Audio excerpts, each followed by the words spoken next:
Hello friends, a very warm welcome to my channel. आज मैं explain करने वाली हूँ लव एट फर्स्ट हिट का एपिसोड नंबर 3।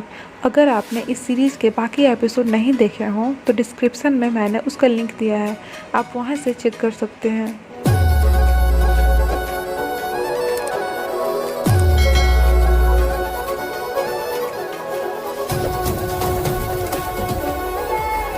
एपिसोड के स्टार्टिंग में हम देखते हैं कि क्लोए अपने डैड के पास उनके होम टाउन आती है।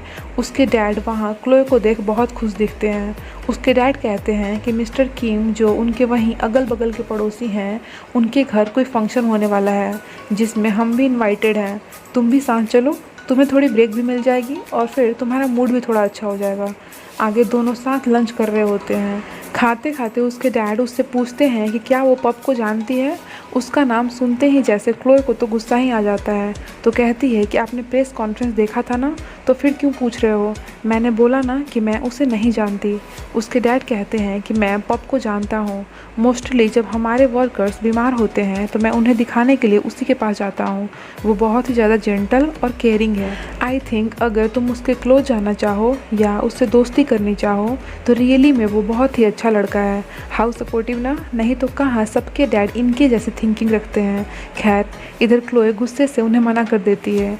आगे उसके डैड भी उसी के डैड थे, साथ कहाँ रहने वाले थे। वो पप की तारीफ पर तारीफ किए जा रहे थे। क्लोए बार बार उन्हें मना करती है और कहती है कि प्लीज़ मेरे सामने उसका नाम भी मत लो। बेचारे डैड को एट लास्ट बेटी की जिद के आगे शांति होना पड़ता है। क्लोए एक पब में अकेली होती है। उसे अकेला देख एक लड़का उससे फ्लर्ट करने की कोशिश में लग जाता है। बातों ही बातों में वो क्लोए का नाम ले लेता है। कहता है कि तुम तो बिल्कुल क्लोए की तरह दिखती हो। उसका नाम सुनते ही क्लोए को गुस्सा आ जाता है। उसके हाथ में ड्रिंक का ग्लास था जिसे वो उस लड़के पर फेंक देती है। इस चक्कर में इनका यहाँ झगड़ा होने लगता है। तभी एक दूसरे लड़के की एंट्री होती है जो क्लोए को उस लड़के से बचाता है। बाद में हमें पता लगता है कि इस लड़के का नाम तवन है और ये दोनों कॉलेज फ्रेंड्स रह चुके हैं। क्लोए के पूछने पर तवन उसे बताता है कि वो कंटेंट राइटिंग का काम करता है। फेसबुक पर उसका एक पेज है जिस पर मिलियंस में फॉलोअर्स हैं। क्लोए अपने प्रॉफिट के चक्कर में उससे उसका लाइन आईडी मांगती है। तवन तो दिखने में ही भोला भाला मासूम सा लग रहा था, उसे अपना आईडी दे देता है। क्लोए काफ़ी खुश थी कि चलो फाइनली कुछ तो अच्छा हुआ। इधर क्लोए के डैड उससे कहते हैं कि मिस्टर किम डॉक्टर पप और डॉक्टर गल्फ को भी जानते हैं, तो उन्होंने उन्हें भी हमारे साथ ही इनवाइट किया है। ये जानकर क्लोए थोड़ी शॉक्ड होती है और फिर कहती है कि ओके देन, आप लोग जाओ, मज़े करो, मैं नहीं चल रही। डॉक्टर पप और गल्फ उनके यहाँ आते हैं तो क्लोए के डैड उनसे कहते हैं कि क्लोए हमें ज्वाइन नहीं करेगी क्योंकि वो काफ़ी थक सी गई है। चलो हम तीनों ही चलते हैं। पप कुछ सोचने लगता है, शायद यही सोच रहा हो कि क्लोए उसी की वजह से उन्हें ज्वाइन नहीं कर रही है। थोड़ी देर बाद पप बाइक से क्लोए के घर आता है। क्लोए उसे देखती है अपनी बड़ी बड़ी आंखें करके, बट पप उसे प्यारा सा स्माइल देता है। क्लोए फटाफट से उसके पास आती है। पप कहता है कि तुम मुझे ऐसे क्यों देख रही हो, जैसे कोई भूत देख लिया हो। क्लोए कहती है कि ज़्यादा बकवास मत करो, ये बताओ कि तुम यहाँ क्या कर रहे हो। तुम तो फंक्शन अटेंड करने गए थे ना। पप कहता है कि डोंट वरी, मैं यहाँ तुम्हारे लिए नहीं आया हूँ, यहाँ से कुछ चाहिए था। तुम जितनी जल्दी मेरी हेल्प कर दोगी मैं उतनी जल्दी यहाँ से चला जाऊँगा।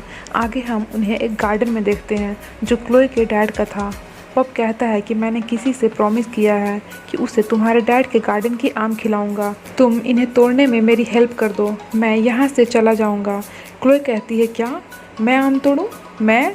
पप कहता है ओ हाँ, मैं तो भूल ही गया था कि तुम तो एक एक्ट्रेस हो। तुम कैसे एक पिकिंग स्टिक अपनी हाथों में लेकर नॉर्मल इंसान की तरह आम तोड़ सकती हो? तुम्हारे हाथों का मैनिक्योर इससे ख़राब जो हो जाएगा। पप थोड़ा टीजिंग इरादे से ये सब बोल रहा होता है। होना क्या था, क्लोए को भी उसकी बातें चुभ जाती हैं। देन वो पिकिंग स्टिक उससे लेकर आम तोड़ने में लग जाती है। पप पीछे में खड़ा उसे देख स्माइल कर रहा होता है। अचानक से वो आम तोड़ते हुए जस्ट गिरने ही वाली होती है कि पप उसे संभाल लेता है। थोड़े टाइम तक दोनों की नज़रें एक दूसरे में ही खो जाती हैं। देन दोनों अलग होते हैं। क्लोए उसे आम देती है और कहती है कि हो गया ना तुम्हारा, चलो अब जाओ यहाँ से। क्लोए वहाँ से चली जाती है। इधर पप को तो मज़ा आ रहा था। थोड़ी देर बाद जब वो बाहर आती है तो देखती है कि पप अभी भी वहीं था और मज़े में बैठा आम खा रहा था। क्लोए कहती है कि तुम अभी तक यहीं हो? तुम तो बोल रहे थे कि ये आम तुम्हें किसी दूसरे को देनी है। पप कहता है कि वो कोई दूसरा आदमी मैं ही हूँ। मैंने खुद से ही प्रॉमिस करा था कि मैं तुम्हारे डैड के गार्डन से आम खाऊंगा। मैं तो उन्हें खरीदना चाहता था बट तुम्हारे डैड ने पैसे लेने से मना कर दिया। क्लोए गुस्से में कटा हुआ आम उठाकर उस पर फेंकने लगती है।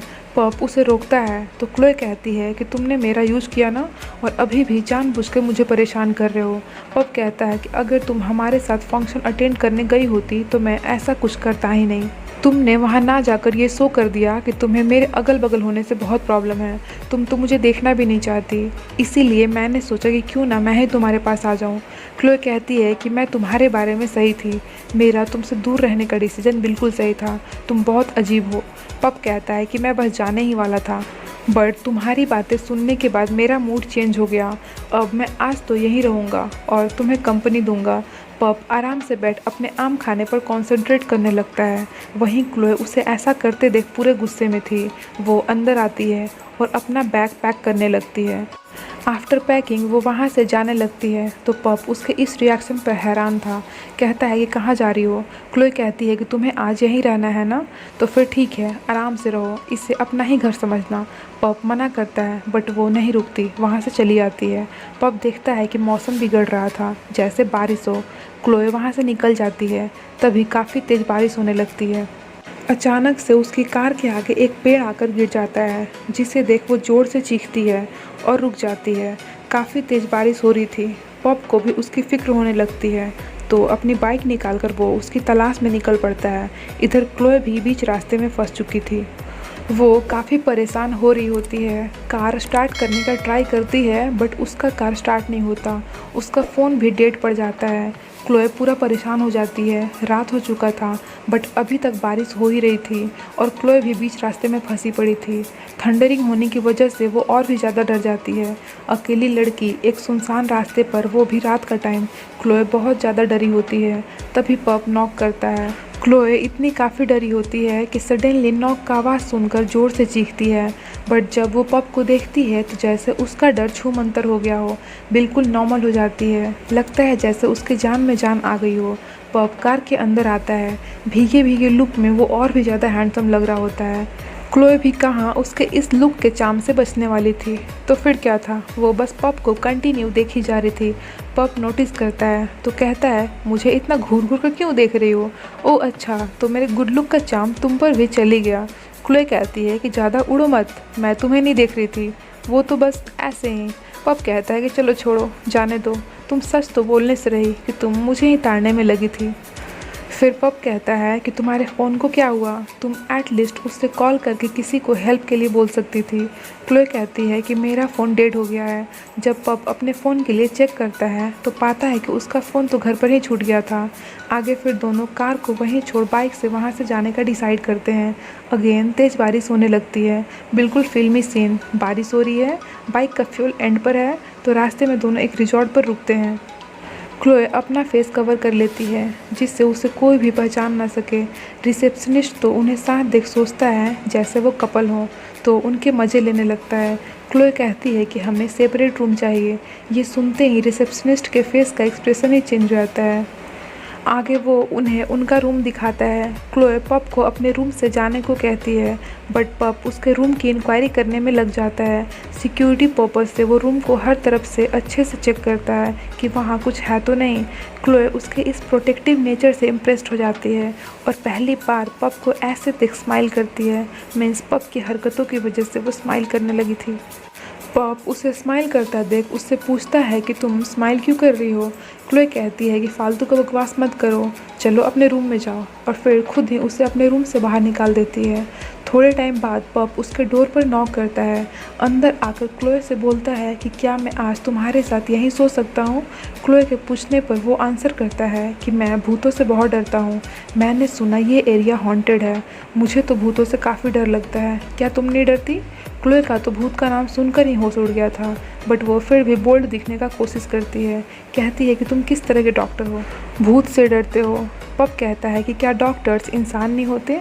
ऐसी जगहों पर अकेले रहना खतरे से खाली नहीं है, इसीलिए सोचा कि तुम्हारे पास आ जाऊं। इधर क्लोए का भूतों का नाम सुनकर ही हवा टाइट हो गया था। सो कहती है कि ठीक है, तुम यहाँ रुक सकते हो। पप का फेस देखो आप, ये तो पक्का शरारत ही कर रहा है। आगे क्लोए अपने खुद का ड्रामा देखकर रोने लगती है। पप उसे रोता देखकर हंसने लगता है और कहता है कि तुम अपना ही ड्रामा देखकर कैसे रो सकती हो। क्लोए कहती है क्योंकि मेरी एक्टिंग रियल है। दोनों की नोक-झोंक दोबारा से स्टार्ट हो जाती है। फिर क्लोए उस ड्रामे के लड़के की तारीफ़ों में लग जाती है और पप से कहती है कि वो लड़का एटलीस्ट तुमसे तो मच बेटर ही है। तुम तो एक लिजार्ड की तरह कोल्ड ब्लडेड हो।